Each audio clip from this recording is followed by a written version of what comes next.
Hello bachcho, let's read the question. The question here says, which one of the following is not correctly identified with respect to neuron, and we are given with A, B, C and D.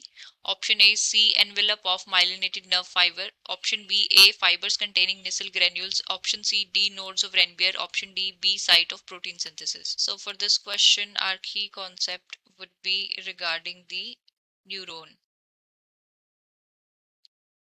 So neuron क्या होता है? It is the structural and functional unit of nerve cell. And functional unit of nerve cell. तो यहाँ पे हमें एक neuron का structure given है, तो हम पहले A B C and D structures को आइडेंटिफाई करेंगे and then will find out कि उनका रिस्पेक्टिव फंक्शन जो है सही मैच है या नहीं है. सो ए वाली स्ट्रक्चर है वो क्या है? डेंड्राइट्स है.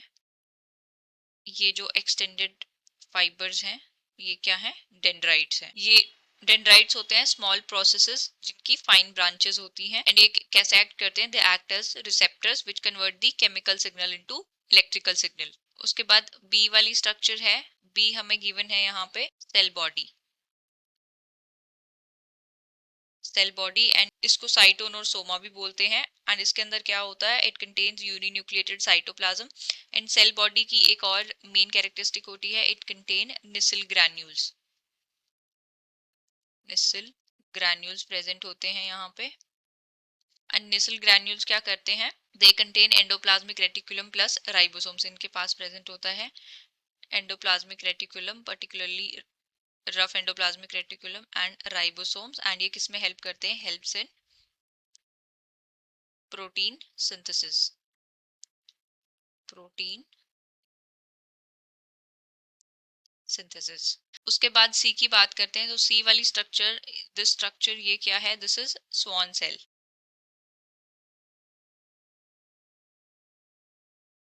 एंड स्वान सेल क्या करती है? Produce myelin sheath. Produce myelin sheath. And myelin sheath क्या करती है? It act as an insulator and prevent the leakage of signal. अब डी स्ट्रक्चर की बात करते हैं. डी यहाँ पे गिवन है, it is the myelin sheath. This covering, this is what? Myelin sheath. And ये क्या करती है?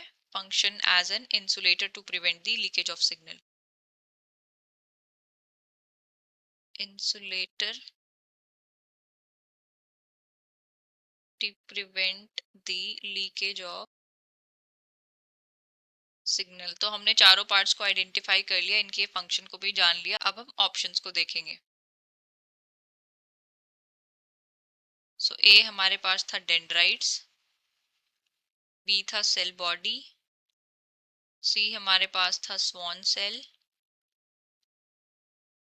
एंड डी हमारे पास था myelin sheath. So a option given है C, envelope of myelinated nerve fibre. तो envelope of myelinated nerve fibre Schwann cell है, तो ये तो राइट है. B, A, fibres containing Nissl granules. Nissl granule जो है प्राइमरली सेल बॉडी में ही प्रेजेंट होते हैं ज्यादा, बट निसल ग्रैन्यूल डेंड्राइट्स में भी प्रेजेंट होते हैं, तो बी भी राइट है. सी में गिवन है D is as node of Ranvier. तो डी हमारा क्या है? माइलिन शीथ है, ना कि नोड ऑफ रेनवियर है. नोड ऑफ रेनवियर क्या होता है? नोड ऑफ रेनवियर ये होता है gap between two myelin sheath. जो दो माइलिन, ये वाली जो स्ट्रक्चर्स होती है इसको बोला जाता है node of Ranvier. Gap between two myelin sheath. तो ये पेयरिंग जो है इनकरेक्ट मैच है. डी में गिवन है B as site of protein synthesis. Cell body में प्रेजेंट होता है निसल ग्रैन्यूल, तो निसल ग्रैन्यूल्स के पास क्या होता है? राइबोसोम. तो वहां पे होती है प्रोटीन सिंथेसिस, तो बी. तो ये वाली मैचिंग भी सही है. तो इनकरेक्ट हमें आइडेंटिफाई करना था, नॉट करेक्टली मैच जो था, तो वो है option C. So final answer for the question is option C. I hope you have understood it well. Best of luck and thank you.